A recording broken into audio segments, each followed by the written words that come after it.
A soberania do Brasil em relação à Amazônia está em risco?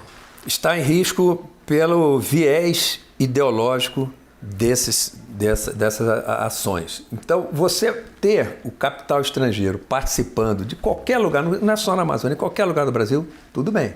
A participação do capital estrangeiro, desde que seja com a nossa orientação e não com base naquilo que eles impõem.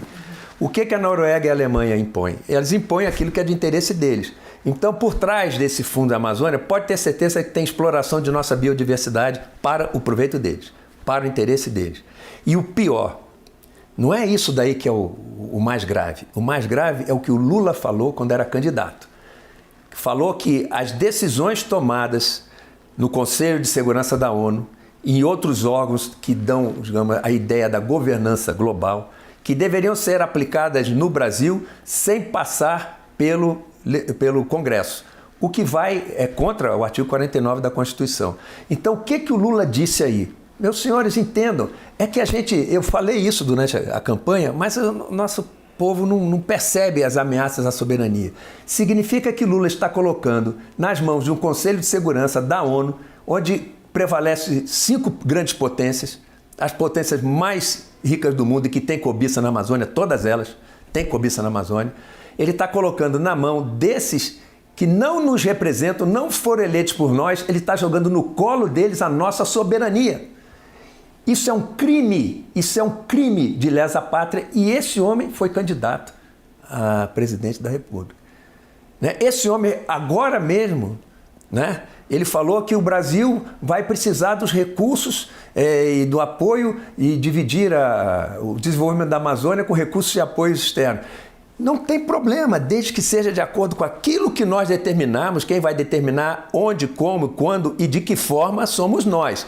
Mas não é assim com o pensamento deles, como eu acabei de dizer, que aquilo que for decidido lá fora vai ter que ser aplicado aqui dentro de imediato. Isso é crime porque é contra a Constituição. E digo mais, estudem a Declaração Universal dos Direitos dos Povos Indígenas de 2007, governo Lula, chanceler Celso Amorim, que deve ser o próximo chanceler, Pois ali tem que, nas terras indígenas, olha o que o governo brasileiro votou a favor, mas está arquivado no Congresso, no Senado, mas eles vão fazer o possível para voltar.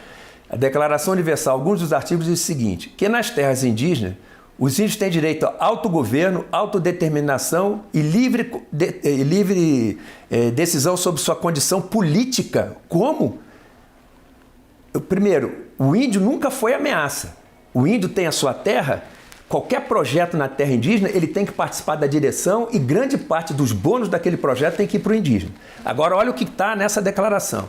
Em suas terras, o direito a autogoverno, autodeterminação e livre determinação de suas condições políticas. Vetar atividades militares em terras indígenas, que tem que ser ouvidos e ter o seu aval. Vetar medidas do governo em terras indígenas. Isso é mais soberania isso é mais direitos do que um Estado da Federação. E mais, pertencer a uma comunidade ou nação indígena dentro do Brasil. Tem 608 terras indígenas. Imagine o caos que vai ser isso aqui. Acabou o Brasil, acabou a nossa soberania. E quem forçou a barra para esse voto foi o chanceler Celso Amorim e queria e vai querer ainda que declarações dessa natureza sejam aplicadas no Brasil sem o aval do Congresso Nacional. Segundo os que defendem a declaração, dizem, mas o artigo 46 diz que nenhum artigo da declaração poderá ser usado para quebrar a unidade política de um país.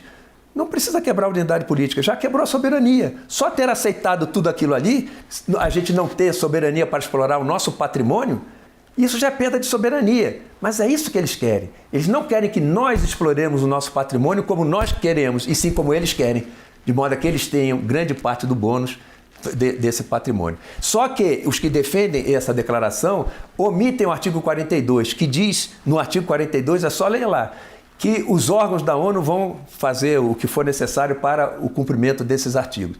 Um dos órgãos da ONU é o Conselho de Segurança, que tem autorização para decretar intervenção. Isso é um crime de lesa pátria.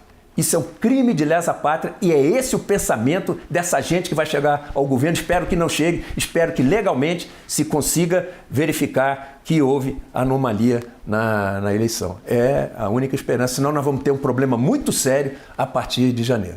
Nós vamos ter um problema de soberania e um problema de liberdade, um problema de justiça. Mas se não for comprovado que houve uma grande anomalia, ele ganhou a eleição por erros cometidos que deixaram ele chegar a ser candidato. Em relação aos indígenas, até porque eles não dão autonomia para os indígenas, né? Eles, na verdade, usam eles para as ONGs, essas ONGs estrangeiras, fazerem o que querem no nosso país. Né? Eu tive na manifestação aqui, nessa terça-feira, tomei aquela chuva toda lá, é cheio de indígena lá. Sim. Cheio de indígenas, porque os indígenas tinham esperança exatamente no rumo que o presidente Bolsonaro estava dando à questão indígena, de autonomia, explorar as suas riquezas, tá, para o bem deles e do Brasil. Sim. E eles estão aí, eles estão juntos.